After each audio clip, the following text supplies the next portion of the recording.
Bueno, buenas tardes con todos. Mi nombre es Lucía Virginia Porro Díaz, médico residente de segundo año del Hospital Daniel Alcides Carrió por la Universidad Nacional Mayor de San Marcos.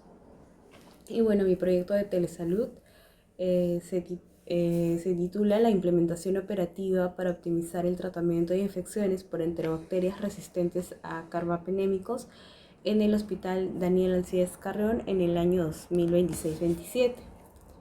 Bueno, la toma de decisiones aisladas va a conducir a un fracaso terapéutico frente a las enterobacterias resistentes. Entonces tenemos la amenaza que es generada por las ITUs generadas por enterobacterias resistentes a carbapenémicos que van a generar una crisis en hospitales de alta complejidad como el Hospital Daniel Alcides Carrión. El impacto es que esto va a generar estancias hospitalarias más prolongadas, va a aumentar la mortalidad y esto va a desencadenar aumento en los costos del tratamiento de estos pacientes. Y hay una falla sistemática definitivamente que se genera debido a que los médicos van a enfrentar un volumen grande de datos clínicos, microbiológicos, y estos no están correctamente unificados. Entonces es básicamente el personal médico le va a resultar muy difícil poder compaginar todas las variables. El sistema digital integrado para optimizar la selección antimicrobiana en tiempo real se basa en una estabilidad que es comprobada por un modelo de diseño que se puede incluso reproducir en otros hospitales una vez que si es que se llevara a cabo en el Hospital Daniel Alcides Carrión puede ser reproducible y se basa en básicamente primero identificar, mapear los factores asociados al fracaso terapéutico en la población hospitalaria, construir una plataforma digital con módulos clínicos, microbiológicos que estén interconectados entre sí. Y finalmente siempre está la autoevaluación, evaluar el impacto que se genera, ver si es que este método permite disminuir complicaciones, mortalidad a largo plazo, determinar si es que hay un menor gasto. Y bueno, el proyecto de telesalud va a integrar variables clínicas, microbiológicas para emitir recomendaciones terapéuticas de manera más precisa y más personalizada. El cambio epidemiológico, bueno, básicamente el problema se centra en el cambio epidemiológico del KPC a NMD que neutralizan los inhibidores tradicionales. Entonces, actualmente se está produciendo un cambio en el tipo de resistencia bacteriana a los antibióticos carbapenémicos que se solían utilizar. Entonces, en países de América Latina como Brasil, Colombia, hay una expansión de bacterias más resistentes y más agresivas. Y bueno, el primer tipo, que era el clase A, era el más antiguo, se transmitía principalmente entre hospitales, se propagaba por clones bacterianos y tenía un tratamiento disponible, era manejable clínicamente, a diferencia del segundo tipo, la clase B, que bueno, se transmite entre bacterias mediante material genético móvil, puede afectar múltiples especies bacterianas y bueno, no responde a los medicamentos tradicionales. Tenemos la sinergia del ceftazidimab avibactam con mastronam, pero el problema del astronam, que es el único betalactámico que no es hidrolizado por las MBL. Sin embargo, es destruido por las KPC, que frecuentemente coexisten en la bacteria. Entonces, bueno, como sabemos, el avibactam inhibe las serinobactalactamas presentes, protegiendo al astronam, y por eso es que se genera una sinergia entre ambos. La combinación óptima de estos va a generar una mayor concentración inhibitoria sin llegar a opciones altamente tóxicas, como sabemos que podemos generar un daño generalmente renal en pacientes en los que ya se necesita el uso de la colistina. Entonces, también tenemos la micacina, pero exige una precisión mayor para llegar a su concentración mínima nefrotóxica y maximizar la concentración urinaria. Tenemos su zona de peligro que llega a ser tóxica, su zona de eficacia y bueno, básicamente para la amicacina, para su uso se necesita calcular la tasa de filtración glomerular, ¿no? del paciente y eso está basado en el valor de la creatinina, ¿no? Se saca su ceca de EPI y tenemos que regular la dosis de este antibiótico. Bueno, la barrera física y el efecto del noco y las biopelículas en la ITU complicada. Las condiciones de alta carga bacteriana, como obstrucción, abscesos, asociada a la producción de enzimas hidrolíticas, va a superar la capacidad que tiene el antibiótico. Entonces, se va a seleccionar subpoblaciones resistentes y eso va a generar un fracaso a los fármacos que son bien elegidos teóricamente. El escudo de la biopelícula, bueno, sabemos que los catéteres, ya sea los urinarios, por ejemplo, permiten encapsular las bacterias y se genera una matriz protectora. Y eso va a generar que el paciente pueda generar mayor resistencia a la antibioticoterapia. Entonces, criterios del fracaso a corto plazo, la discordancia entre el laboratorio y la clínica. Entonces, bueno, existen dos conceptos, la cura microbiológica y la estabilidad hemodinámica. Dentro de la cura microbiológica, bueno, es la negativación del cultivo a los 7-14 días. El peligro es que un cultivo negativo no equivale a la resolución en pacientes crónicos, como son los que vemos frecuentemente en hospitalización.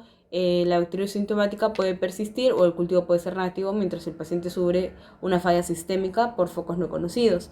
Y bueno, la estabilidad hemodinámica, que es la realidad, es la definición de la resolución del estado séptico, criterios de sepsis y la escala SOFA, ¿no?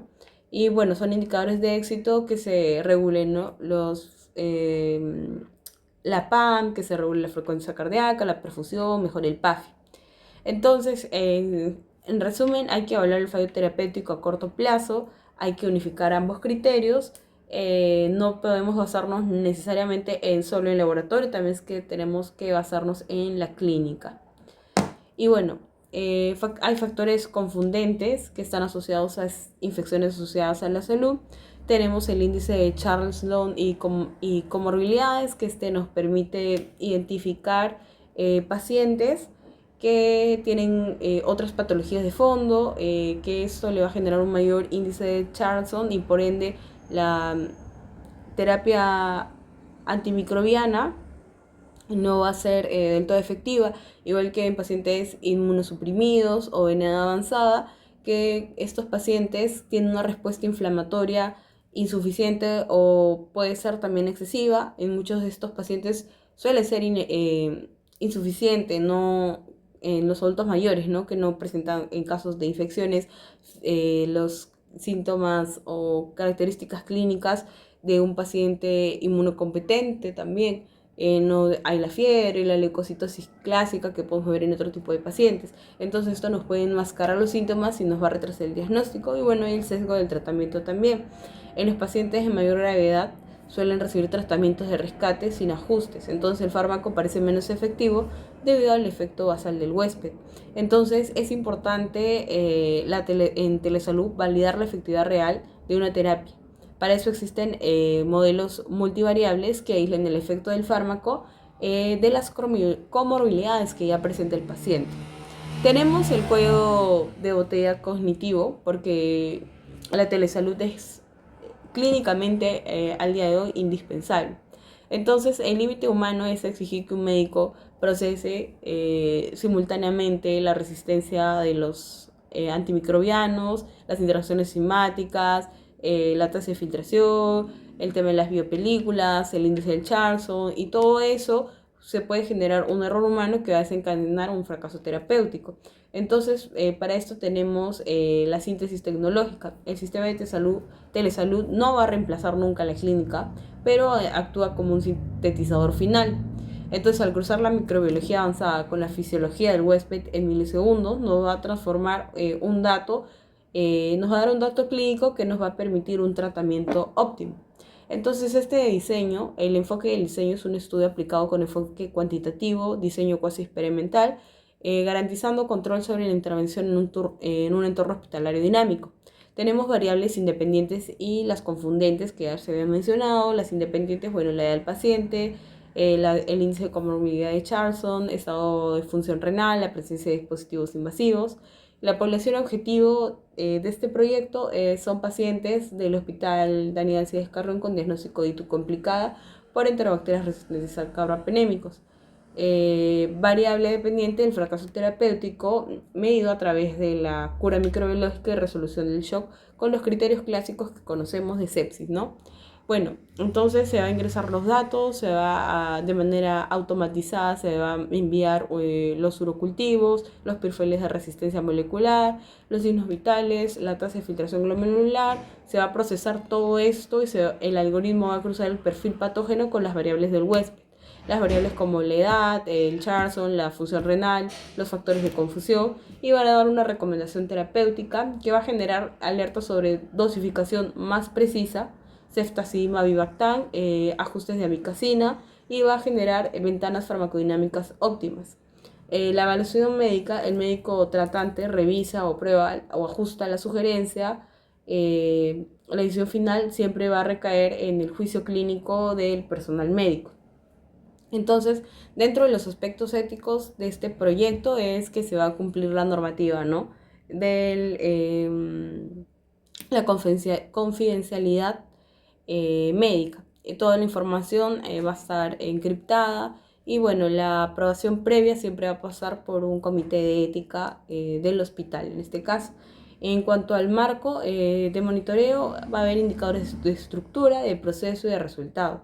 Dentro de los indicadores de estructura tenemos disponibilidad de la plataforma y tiempo de respuesta del sistema. Del proceso está la tasa de adherencia médica a las recomendaciones que va a generar el algoritmo. Y dentro de los indicadores de resultado tenemos la reducción objetiva en días de hospitalización, generando menor tasa de mortalidad, mejor disminución en los costos que se generaban por los fracasos terapéuticos. Entonces, la implementación de este sistema de telesalud en el periodo 2026-27 resolverá una crisis de resistencia antimicrobiana que venimos viendo que va en incremento a nivel hospitalario. Esto nos permite una presión escalable, es adaptable a otros perfiles de resistencia y a diferentes patologías nosocomiales. En cuanto a la sostenibilidad financiera, bueno, la reducción de estancias prolongadas en la UCI que generan alto costo, el uso racional de antibióticos va a generar un impacto a nivel económico, a nivel del hospital. En cuanto a la visión en un futuro, se va a establecer un modelo que va a permitir la creación de una red nacional de vigilancia asociada a un tratamiento antimicrobiano basado en inteligencia de datos. Bueno, entonces se va a transformar de manera compleja todos los datos y esto va a facilitar que los pacientes reciban un tratamiento más óptimo